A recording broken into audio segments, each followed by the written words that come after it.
అమ్మని ఇది ఇంటి దాకా వస్తుందని తెలిస్తే అక్కడే నరికి పాతేసేవాడిని.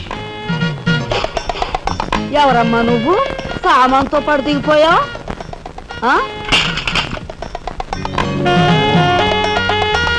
రావే రఫ్ పడతా. Excuse me.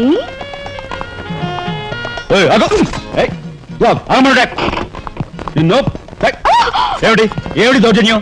ఇంట్లో వచ్చింది కాకుండా గది గది వెతుకుతున్నావా? నా శీల ఏ గదిలో భద్రంగా ఉంటుందో చూసుకుంటున్నాను. నీ శీలం ఆ కోట్ చేజులంత రఫ్ ఉందో రఫ్ పాడించేస్తా. కొట్టుయా కొట్టు, నీతో రఫ్ ఆడించుకోవడానికి వచ్చాను. కొట్టు. బామ్మ, ఈ ఇంటికి పెద్ద దిక్కులో ఉన్నారు, పైగా ఆడవాళ్ళలాగా ఉన్నారు. ఈ ఆడదాని బాధను అర్థం చేసుకోండి. ఈ భారతదేశంలో ఒక ఆడదాని శీలానికి భద్రత లేదా? కనీసం నీ బొంద ముందు నీ బొత్తాలు భద్రంగా పెట్టుకో. నా శీలం బామ్మగారు చూసారా? మీ ముందు ఇలా చూస్తున్నాడు. నాకంతా అర్థం అవుతూనే ఉందరా. అనుమానాలు నాకున్నాయి. నోరు మూసుకుని పద. నా పంచి ఏమిటి వాళ్ళ నలుగురులోనూ అడిగితే తలా ఒక తన్ను తంతారేమోనని ఇక్కడికి తీసుకొచ్చా. ఆ అమ్మాయి ఎవరు? ఆ అమ్మాయికి నీకు సంబంధం ఏమిటి? నిజంగా ఎలాంటి సంబంధం లేదు. ఏం సంబంధం లేదు.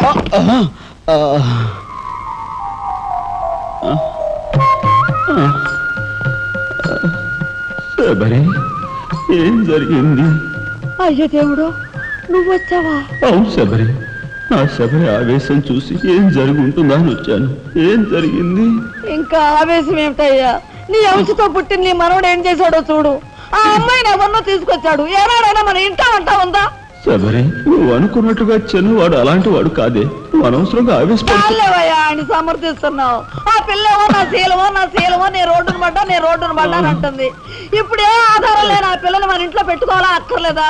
చూడు శబరి, నువ్వు కొంచెం చూసి చూడలేదు.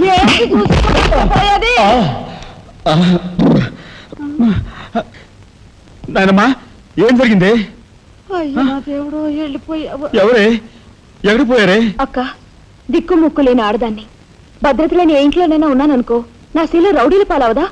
పోనీ భద్రతగా ఇల్లు ప్రయత్నిద్దామన్నా వేల మీద డిపాజిట్ కట్టాలి. శీలవతనైనా నేను అంత డబ్బు ఎక్కడి నుంచి తీసుకురాను? నేను ఆ అమ్మాయి విషయంలో ఒక నిర్ణయానికి వచ్చాను. నువ్వు నాకు అడ్డు పడ్డావో నా మీద ఒట్టి. నీకు అనుకూలమైన ఇల్లు దొరికే వరకు నువ్వు ఇక్కడే ఉండమ్మా. నిజమండి? అవునమ్మా, నువ్వు ఇక్కడే ఉండు. బామ్మ, తప్పుకోండి చిన్న బాబు గారు. బామ్మ, మీరైనా నా బాధను అర్థం చేసుకున్నారు. నా రూమ్ ఎక్కడా? రైటా లెఫ్టా? రైటే, బాత్రూమ్ ఉంది, వెళ్ళు. ఇటు వెళ్ళమ్మా. థ్యాంక్స్ బామ్మ. తర్వాత చూసుకుంటా. ఏమిట్రా వేలు చూపిస్తున్నా? ఒకవేళ కదే మొత్తం 5,000 చూపించి ఇక్కడే ఉండు అంటున్నాను.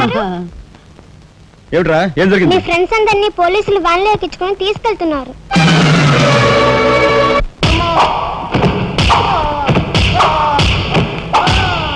కార్మిక నాయకుడిని చంపింది మీరేనా ఒప్పుకుంటారా లేదా?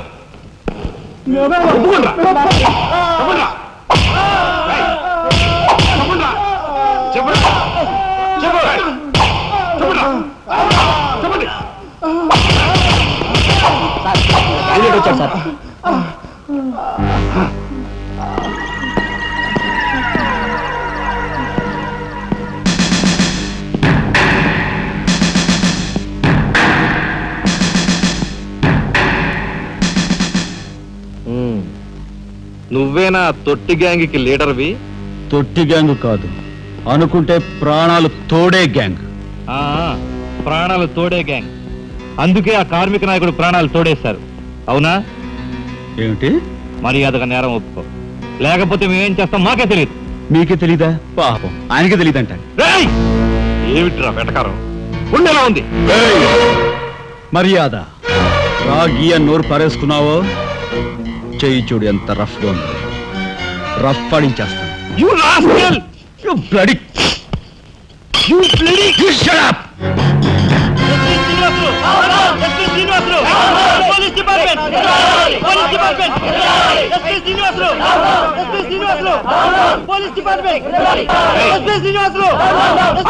సార్ ఆగాలి. కార్మిక నాయకుడిని చంపింది ఏకాంబరమేనని నేను జర్నలిస్ట్ గా పేపర్ లో రాశాను కూడా. ఆ విషయం ఊరందరికీ తెలుసు. అయినా మీరు ఎందుకు యాక్షన్ తీసుకోండి? ఏమంటా కబుర్లు చెప్తున్నావు? కబుర్లు కాదు, జనం దగ్గర ఉన్నవి కంకర్రాళ్ళు.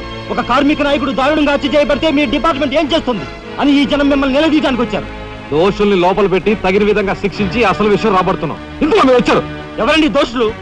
నిరుద్యోగులైన యువకులు మీ పోలీసు వాళ్ళకి దోషుల్లా కనిపిస్తున్నారా? నిజమైన దోషులు ఎవరో నేను చెప్తాను.